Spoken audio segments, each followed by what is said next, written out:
We're here at Carter Volkswagen in Ballard, and this is the Volkswagen Transporter.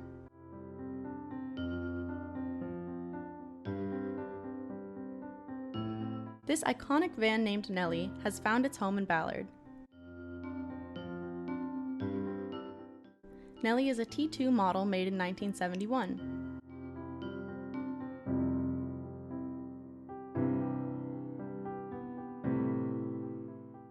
She's been through many updates over the years, having all the rust removed and getting a new paint job in 2012.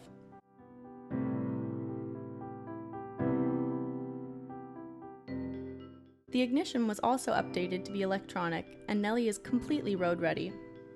The 1971 Volkswagen Transporter had a few upgrades from the previous model, increasing the engine to 1.7 liters, giving it 66 more horsepower than the previous model.